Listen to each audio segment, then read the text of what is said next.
یمن کی طرف گورنر بنا کے بھیج رہے تھے اللہ کے رسول صلی اللہ علیہ وسلم. معاذ رضی اللہ تعالیٰ عنہ کو یمن جو شہر ہے میں تمہیں وہاں کا گورنر بنا کے بھیجتا ہوں، بلکہ بولے ٹھیک ہے. پوری تیاری ہو گئی. معاذ رضی اللہ تعالیٰ عنہ کو سواری کے اوپر بٹھائے.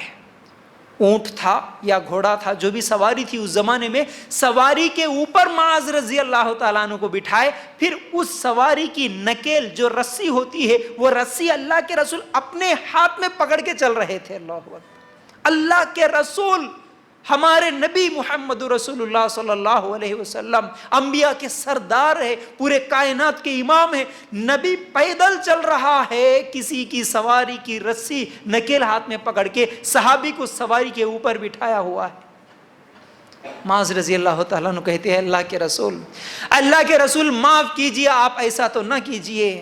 میں اوپر بیٹھوں اور آپ نیچے ٹھہرے، یہ مجھے اچھا نہیں لگتا. اے اللہ کے رسول آپ اجازت دیں گے تو میں بھی نیچے اتروں گا، آپ اوپر بیٹھیے. اگر یہ آپ کو پسند نہیں ہے دونوں نیچے چلیں گے، اگر یہ بھی نہیں ہے تو دونوں اوپر بیٹھیں گے. لیکن اے اللہ کے رسول یہ کیا ہے، آپ نیچے چلیں گے اور میں اوپر بیٹھوں؟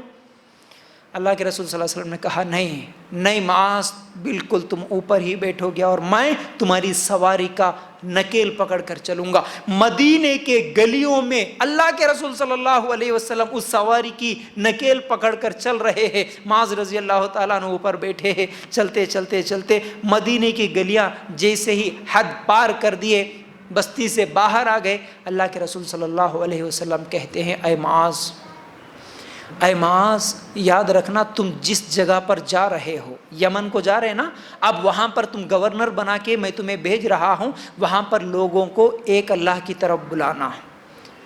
دعوت کا طریقہ بھی بتائے. کیا؟ سب سے پہلے لا الہ الا اللہ کی طرف بلانا لوگوں کو. ایک اللہ کی عبادت کرو بولنا، ایک اللہ کے علاوہ کسی کے سامنے جھکنا نہیں، کسی کے سامنے سجدہ نہیں، کسی کے سامنے رکوع نہیں، کوئی پتھر نہیں، کوئی خبر نہیں، کوئی بابا نہیں، کوئی ولی نہیں. ایک اللہ کی عبادت، اسی ایک اللہ کے سامنے دعا کرنا، شرک نہیں کرنا، یہ دعوت دو.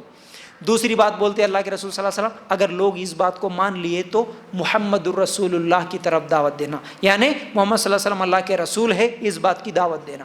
پھر تیسری بات نماز کا حکم دینا، پھر زکوٰۃ کا حکم دینا، پھر اسی طرح حج کا حکم دینا. اللہ کے رسول صلی اللہ علیہ وسلم پورا طریقہ بتائے.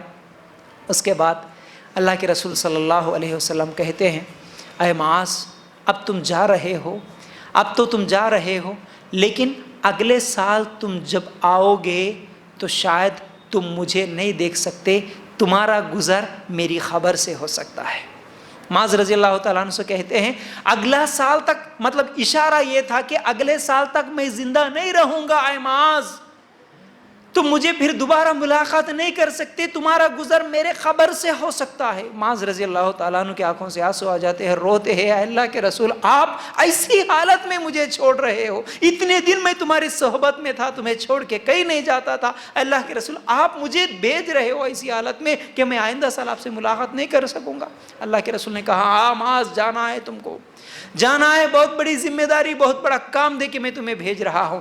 پھر نماز، روزہ، زکوٰۃ، یہ سب حکم دینے کے بعد اللہ کے رسول صلی اللہ علیہ وسلم کہتے ہیں یاد رکھو، اب یہ سب واقعہ میں کس لیے سنایا یاد رکھو. اللہ کے رسول صلی اللہ علیہ وسلم فرماتے ہیں وہاں جانے کے بعد اے معاذ نفرت نہیں دلانا، لوگوں کو بشارتیں دینا. کسی سے بات کرتے ہوئے نفرت نہیں دلانا، لوگوں کو خوشخبری سنانا. دعوت کیسے دینا؟ نفرت نہیں پھیلانا، وہاں پر خوشی کی باتیں، اچھی باتیں اسلام کی بتانا، لوگوں کو بشارتیں دینا. پھر اللہ کے رسول صلی اللہ علیہ وسلم فرماتے ہیں لوگوں سے ہمیشہ اچھی بات کہنا یہ پورے اسلام کا خلاصہ ہے. بولے اللہ اکبر. لوگوں سے اچھی بات کہنا یہ پورے اسلام کا خلاصہ ہے. نفرت نہیں پھیلانا، زبان کے ذریعے سے ہی نفرت پھیلتی ہے. بشارتیں دینا، خوشخبریاں دینا، زبان کے ذریعے سے ہی اچھی باتیں بولنا. لوگوں کو ہمیشہ اچھی بات ہی زبان سے نکالنا یہ پورے اسلام کا خلاصہ ہے. یہ ایک چیز اگر زبان ہماری اچھی ہوتی، زبان سے ہم اگر اچھی باتیں کہتے تو پھر یہ ہماری دعوت بن سکتی ہے غیر مسلم کے لیے.